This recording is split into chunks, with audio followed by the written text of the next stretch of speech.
Hello, this is John Noble, and you're watching Arkham Insider.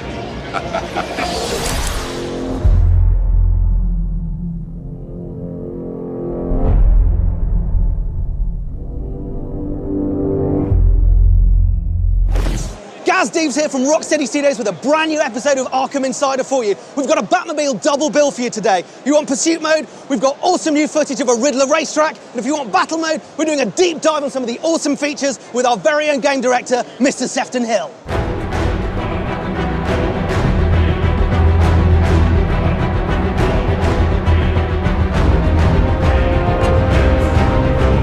Why don't you tell us why you chose Harley Quinn for your costume? I just love her character. She's a lovable rogue, and she appeals to so many people on so many different levels. She's fun, she's bubbly, she's energetic, and she likes Mr. J. We promised you a battle mode deep dive, and here we are in front of the Batmobile with Rocksteady's very own game director, Mr. Sefton Hill. Sefton, what inspired you to add the Batmobile to the Arkham series? Well, really, we just felt that it was the one thing that we hadn't had a chance to do, was to really deliver the keys to this amazing vehicle, to give the player the freedom of Gotham City as Batman gliding above the streets, but in this awesome, incredible, famous vehicle, give everyone the chance to drive this and really complete that whole Batman experience. One of the things about the Batmobile that we absolutely love is the gadgets. What are the features that we can expect on the Arkham Knight Batmobile? Well, it's an extension of Batman, so it's absolutely full of gadgets in and of itself, and it helps him in every single way. You know, it helps him in combat, it helps you in puzzle solving, it can be controlled remotely. I mean, there's so many things on the car, even starting from the front. Have the power winch here that can be used to pull down objects, to supply power to objects. And then as we move back across the car, you've got the cockpit, kind of a fighter pilot style cockpit, shoots backwards and forwards, instant access. These immobilizer missiles here that Batman can use in pursuit mode to take down other vehicles. I guess we've missed out these awesome tyres, these omnidirectional tyres which allow the car to move in any direction, be completely and utterly agile when fighting hundreds of tanks throughout the Gotham City streets. There's also a couple of cool new features we've never talked about at all on the Batmobile. One is the EMP, so fitted to the wheels of the car is an EMP device. It's an upgrade that you get as you play through the game.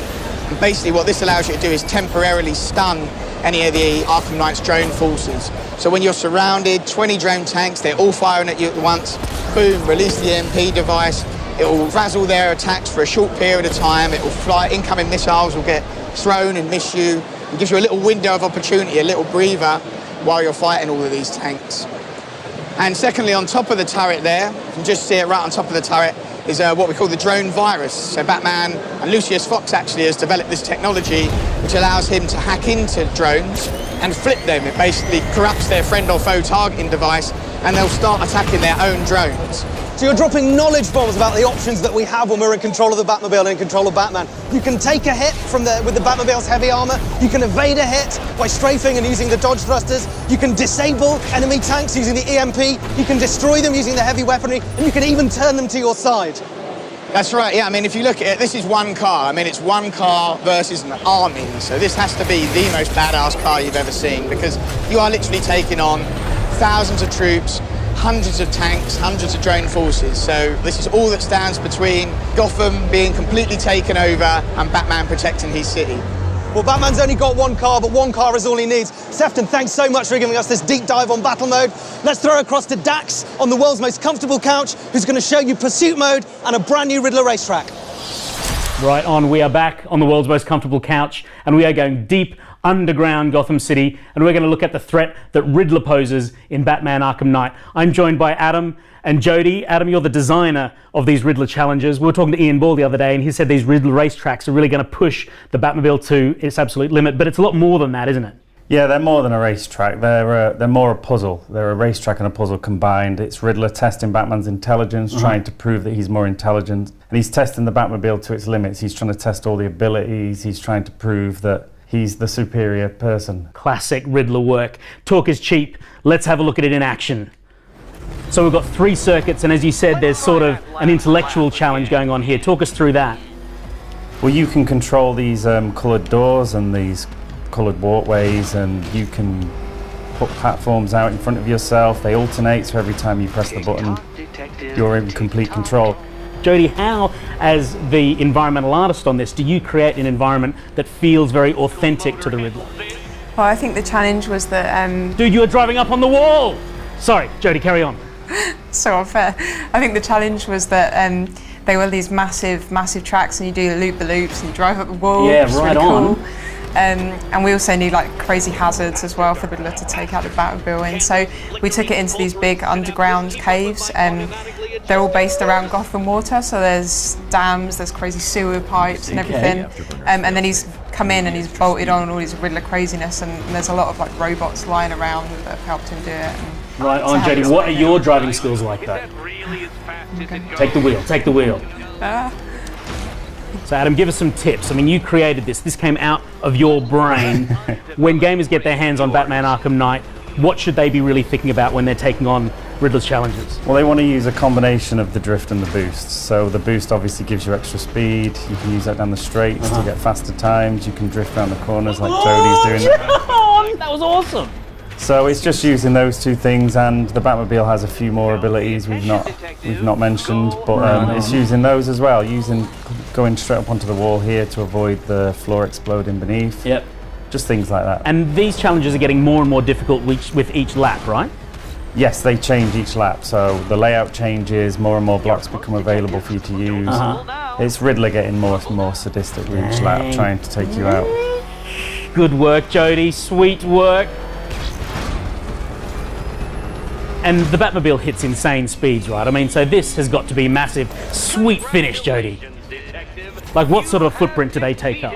Well, they're like the city, they're enormous. We have to build roads wide enough for the car to fit in and wide enough to drift around, so they take up a huge footprint. They're massive. This game is huge. It is. Adam, Jodie, thank you so much for your time. You guys are critical to finishing out Batman Arkham Knight, right? So I'm not going to take any more of your time. You guys have got to get back into the studio and finish this game. Thanks. That was Riddler. We're talking Riddler Caves on Arkham Insider.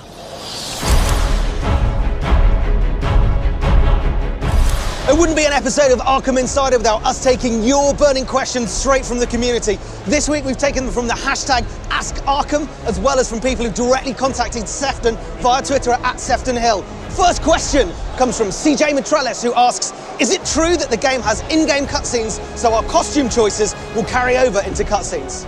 Yeah, so the cinematics in the game are rendered real time now. So if you're wearing a different skin for Batman, that skin is going to carry into the cinematics. It looks great as well. And we really wanted to make sure that the character you're playing is the character that appears in the cinematics. It's the same person. People you interact with are the same people from the cinematic.